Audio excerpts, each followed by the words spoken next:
नमस्कार दोस्तों, राधे राधे। मैं आप सभी को आज हस्तरेखा की कुछ ऐसी बातें बताने जा रहा हूं जो आपके लिए सबसे ज़्यादा महत्वपूर्ण है। मैंने जो आर्ट बनाया है उस पर मत ध्यान देना कि मैंने क्या बना दिया। मैं आपको बताता हूं सबसे महत्वपूर्ण बात, जो आपके जानने वाली चीज़ें हैं वो मैं आज आपको बताने जा रहा हूँ, जो कि आपको आसानी से सीखनी है। इसमें हाथ में बहुत सारी चीज़ें हैं जो मैंने इधर उधर कर दी हैं, लेकिन आपको समझना है, एक एक रेखा पर ध्यान देना है जो आपके महत्वपूर्ण है आपके लिए। आप इसे आगे बढ़ा करना देखें, नहीं तो आपको कुछ भी समझ में इसमें नहीं आने वाला। अगर यदि आप आराम से देखेंगे, समझेंगे, तो आपको बहुत अच्छा इससे रिस्पॉन्स मिलेगा और आपको सीख सकेंगे। भगवान शंकर को प्रणाम करके हम इन सारी चीज़ों को अच्छे से आगे बढ़ाते हैं। आप जो है इन सारी चीज़ों को समझने का प्रयास करें। मैं एक एक चीज़ पर धीरे धीरे प्रकाश डालता हूँ। सबसे पहली बात होती है मणिबंध रेखाएं। ये 3 रेखाएं होती हैं। अगर यदि ये इस तरीके से छिन्न भिन्न है तो व्यक्ति कुछ भी हासिल नहीं कर पाता, ना ही धन हासिल कर पाता, ना भक्ति हासिल कर पाता, ना धार्मिक होता। याद रखना, अगर यदि ये रेखाएं बिल्कुल सीधी हों, अच्छी हों, तो वह व्यक्ति सभी प्रकार से सारी चीज़ों को हासिल कर लेता है। दूसरी बात, उद्धव रेखा, जो कि शनि पर्वत की ओर जाती है। शनि पर्वत की ओर ये जाने वाली रेखा बहुत अच्छा परिणाम देती है और व्यक्ति को सभी प्रकार से संपत्तिशाली बनाती है। यही रेखा अगर यदि सूर्य पर्वत की ओर जाती है तो व्यक्ति को सभी प्रकार से नौकरी प्रदान कराती है। नौकरी तो मिलती ही मिलती है, इससे आदमी व्यापारी होता है, उससे अच्छा उद्योगपति होता है। याद रखना, इलेक्ट्रॉनिक से जुड़े हुए, वाहन से जुड़े हुए और जितने भी व्यवसाय आदमी इलेक्ट्रॉनिक और लोहे से जुड़े हुए करता है, वो इसी रेखा के माध्यम से देखे जाते हैं और इसी के माध्यम से पता चलता है आदमी किस स्तर का कार्य कर रहा है या क्या कर सकता है। वो इन्हीं रेखाओं के माध्यम से पता चलता है। और अगर यदि यही रेखा अगर यदि बुध पर्वत की ओर जाती है तो व्यक्ति को विशेष संपत्तिशाली बनाते हैं। ये जो रेखाएं हैं वो बुध पर्वत पर, ये विवाह की रेखाएं हैं। ये 3 रेखाएं मैंने बनाई हैं और रेखा को काट दिया है। अर्थात ये जो 3 रेखाएं जो सीधी सीधी बनी हैं, ये रेखाएं हैं व्यक्ति के शादी की, जो शादी की रेखाएं हैं। और ये आयु रेखा है। आयु रेखा से ऊपर आने वाली जो रेखा है, सबसे महत्वपूर्ण रेखा, जिससे कि हम पता करते हैं कि व्यक्ति का विवाह कितने समय में होगा, तो ये है 50-50 की स्थिति।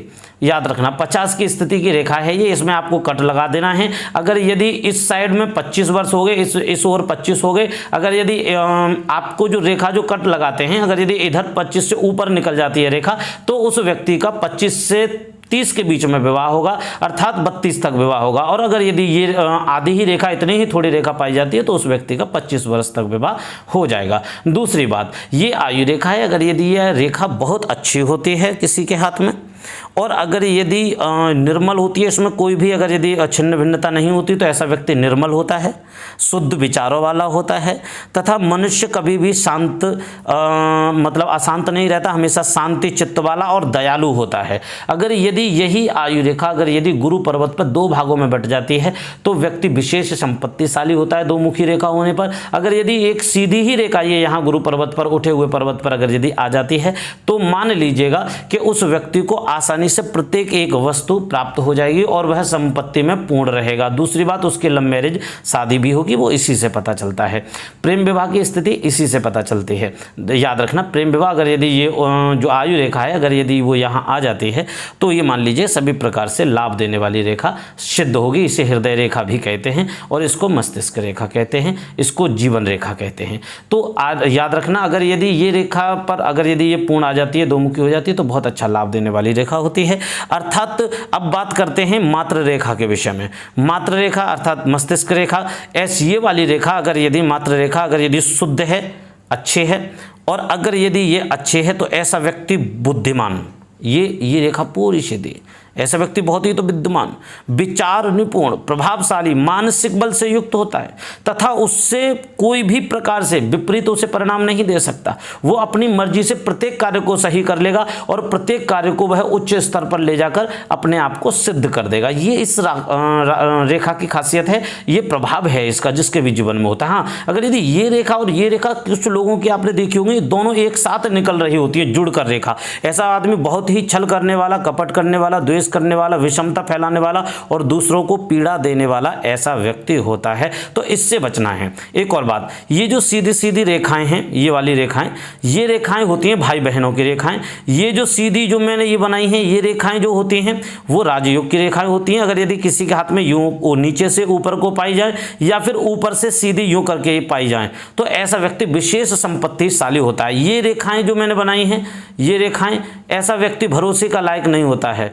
ऐसा व्यक्ति अपने पार्टनर के साथ भी अच्छा नहीं करता है, अपनी पत्नी के साथ भी अच्छा नहीं करता है, और वो बिल्कुल भी संकेतपूर्ण मतलब श्रेष्ठ आदमी नहीं हो सकता। याद रखना। सबसे महत्वपूर्ण बात जो है मैं आपको बताने जा रहा हूं, बुद्ध पर्वत के नीचे, बुद्ध पर्वत के नीचे जो ये रेखाएं हैं, ये भाई बहनों की रेखाएं हैं। कुछ लोग ऊपर से इन रेखाओं को भी भाई बहन की रेखाएं बताते हैं, लेकिन ये वो रेखाएं नहीं हैं भाई बहन की रेखा। अगर यदि इनके गिनने से भी कहीं कहीं गणित सही बैठ जाता है, लेकिन कहीं कहीं ये सिद्ध सही नहीं बैठ पाता, लेकिन ये सही बैठ जाता है। इससे आप पता कर सकते हैं कि ज़्यादा गहरी ये रेखाएं हैं और बड़ी रेखाएं हैं तो भाई होगा, मतलब बेटा होगा, और अगर यदि कम गहरी हैं तो फिर कन्या होगी। छोटी रेखा, कम गहरी रेखा कन्या की होती है, बड़ी रेखा, गहरी रेखा बहुत ज़्यादा गहरी है तो पुत्र की रेखा वो होती है। याद रखना, इस भाव से पता चलता है। दूसरी बात, ये जो उद्धव रेखा है, ये उद्धव रेखा शुक्र पर्वत से भी जा सकती है, जीवन रेखा से भी जुड़ के जा सकती है, और अगर यदि जीवन रेखा से जुड़कर अगर यदि बुद्ध पर्वत की ओर ये उद्धव रेखा अगर यदि जाती है तो मान लो सभी प्रकार से संपत्तिशाली, भाग्यवान और हमेशा सुख भोगने वाला व्यक्ति होता है ऐसा व्यक्ति। दूसरी बात, मैंने ये जो रेखाएं बताई हैं, ये रेखाएं जो बनाई हैं, ये रेखाएं अच्छी रेखाएं होती हैं, जिसके भी हाथ में होती है लंबी रेखाएं अच्छी होती हैं, याद रखना। लेकिन अगर यदि ये रेखाएं अगर यदि रेखाओं को काट रही हो यूं, अगर यदि ये रेखाओं को काट रही हैं, ये लंबी लंबी रेखाएं, तो ये रेखाएं निषेध होती हैं। याद रखना, लंबी रेखाएं अच्छी होती हैं और लेटी हुई रेखाएं हाथ में खराब होती हैं। सबसे महत्वपूर्ण बात, ये उंगलियों में अगर यदि रेखाएं लेटी हुई हैं तो वो खराब हैं, और अगर यदि वो सीधी हैं तो वो अच्छी हैं और अच्छा परिणाम भी देने वाली सिद्ध होंगी। याद रखना, इसे कहते हैं सरस्वती रेखा। अगर यदि सरस्वती रेखा जो कि आयु रेखा से टकरा रही है, हृदय रेखा से, ऐसा व्यक्ति हमेशा विद्या में श्रेष्ठ होता है, सभी प्रकार से सरकारी नौकरियों का भोग करने वाला होता है, और उसे राजनीतिक विशेष प्रकार के सपोर्ट मिलते रहते हैं, और वो कभी किसी से कमजोर नहीं होता, प्रत्येक शत्रु को आसानी से जीत जाता है। सबसे महत्वपूर्ण बात, अब हम बात करेंगे इस विषय में, ये क्या है, ये जो गोल बने हुए हैं ये क्या है। अगर यदि किसी के अंगूठे में अगर यदि ये स्थिति आपको दिखे तो याद रखना, ऐसे व्यक्ति से अपना बचाव करना। ऐसा आदमी ठग भी होता है, धोखा देने वाला भी होता है, माता पिता का भी ऐसा आदमी कभी सगा नहीं होता है, और ऐसा व्यक्ति ज़्यादातर अपने लोगों को भी हानि पहुंचाने वाला होता है। याद रखना, अगर यदि ऐसा है तो, और अगर यदि कुछ रेखाओं में क्या पाया जाता है, क्योंकि ऊपर की रेखा जो ऊपर है, ऐसे में तो व्यक्ति बहुत अच्छा परिणाम आ जाता है कभी कभी, क्योंकि ऊपर की है, उद्धव रेखा है और अंगूठे के नाखून के नीचे है, तो इसमें क्या होता है, अच्छा रिस्पॉन्स आ जाता है। परंतु अगर यदि इसमें भी खड़ी रेखाएं हों और ये छिन्न भिन्न होता है तो ये हानि पहुंचाने लगता है, लेकिन ये बिल्कुल भी शुभ नहीं होता, ये बहुत हानिकारक होता है, बहुत ही नकारात्मक परिणाम देने वाला होता है। ऐसे व्यक्ति को एक ना एक बार अपने संतान की तरफ से बहुत ही पीड़ा बर्दाश्त करनी होती है, तथा अपने आंखों से भी अपने संतान की मृत्यु को ऐसा व्यक्ति एक बार जरूर देखता है।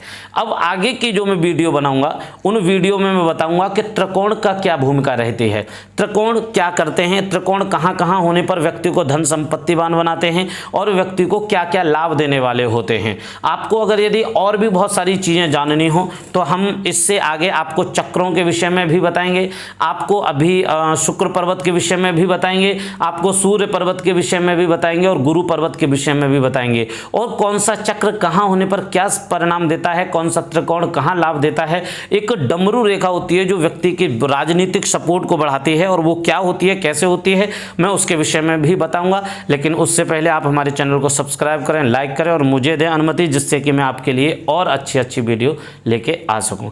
Thank you. राधे राधे। जय जय श्री कृष्ण।